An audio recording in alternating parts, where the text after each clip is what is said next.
Hi friends, ഇന്നത്തെ special എന്ന് പറഞ്ഞാൽ ഒരു ട്രിവാൻഡ്രം കോംബോ ആണ് കേട്ടോ. അത് ലാസ്റ്റ് ഞാൻ പറയാം എന്താണ് ആ കോംബോ എന്നുള്ളത്. ഈ കോംബോ ഇഷ്ടമില്ലാത്ത ട്രിവാൻഡ്രത്തുകാരുണ്ടാവില്ല. അപ്പോൾ ഞാൻ കുറച്ച് തേങ്ങ എടുത്ത് പിന്നെ ഉള്ളിയും കരിവേപ്പിലയും ഇഞ്ചിയും കുളവുപൊടിയും മഞ്ഞപ്പൊടിയൊക്കെ കൂടെ ചേർത്തങ്ങ് അരച്ച് ഒരു ചമ്മന്തി ആക്കുക. അതിനുശേഷം അതിനെ ഒന്ന് താളിച്ചെടുക്കുകയാണ് കേട്ടോ. കുറച്ച് കടുക് ഉള്ളിയൊക്കെ കൂടിയിട്ട് കറിവേപ്പിലയും വറ്റൽമുളകൊക്കെ കൂടിയിട്ടൊന്ന് താളിച്ചെടുത്തതിന് ശേഷം നമുക്ക് അടുത്ത കോംബോ, ഈ കോംബോയ്ക്കുള്ള മെയിൻ ഫസ്റ്റത്തെ ഐറ്റമാണിത്.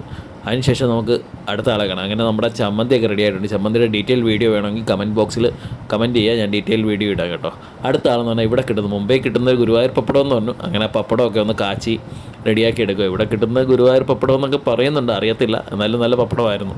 അതിനുശേഷം കുറച്ച് ദോശമാവ് എടുത്ത് ഒരു 5-6 തട്ട് ദോശ അങ്ങ് കിട്ടും കേട്ടോ. ചെറിയ ചെറിയ ദോശയായിട്ട് തട്ട് ദോശ. നമ്മുടെ തട്ട് ദോശ ഇഷ്ടപ്പെടാത്ത ആരും ഉണ്ടാകത്തില്ല, നമ്മുടെ സാൾട്ട് ആൻഡ് പെപ്പറിലൊക്കെ പറയുന്ന പോലത്തെ ചട്ട് ദോശ. അതിനുശേഷം കുറച്ച് ഒരു മിക്സിയിലോട്ടിട്ട് ജീരകവും ഉള്ളിയും വെളുത്തുള്ളിയും പച്ചമുളകും ഒക്കെ കൂടെ ഇട്ട് നല്ലവണ്ണം ചതച്ചെടുത്തു.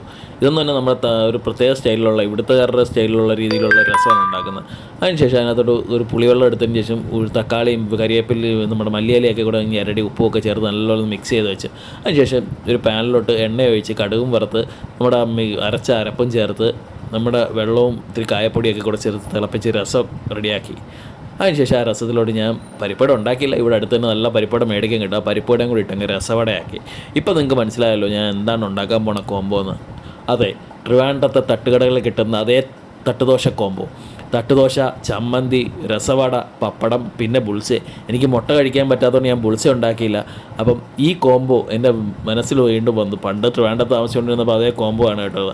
ആ കോംബോ അങ്ങനെ മനസ്സിൽ വന്നപ്പോൾ പിന്നെ അതിന് വേണ്ടി തന്നെ അങ്ങ് ട്രൈ ചെയ്തു. അങ്ങനെ ഞാൻ ട്രൈ ചെയ്ത് നോക്കി. അത് താമസിക്കുന്നവരും അവിടുത്തെ തട്ടുദോശ കഴിച്ചിട്ടുള്ളവരും പോയിട്ടുള്ളവരും ഒക്കെ ഇഷ്ടപ്പെടുന്ന ഒരു വെറൈറ്റി കോംബോ തന്നെയാണ്. അപ്പോൾ നിങ്ങളുടെ വീട്ടിലുകളിൽ ഇത് ഉണ്ടാക്കി ട്രൈ ചെയ്യുക, എന്നിട്ട് നിങ്ങളുടെ എക്സ്പീരിയൻസ് കമൻറ്റ് ചെയ്യുക. അതേപോലെ ഗസ്റ്റുകൾ വരുമ്പോൾ അവർക്ക് ഈ കോംബോ കൊടുത്ത് അത്ഭുതപ്പെടുത്തുക. അപ്പോൾ നിങ്ങൾക്ക് എൻ്റെ വീഡിയോ ഇഷ്ടപ്പെട്ടു എന്ന് വിചാരിക്കുന്നു. ഞാൻ എൻ്റെ വീഡിയോ ഇവിടെ നിർത്തുന്നു.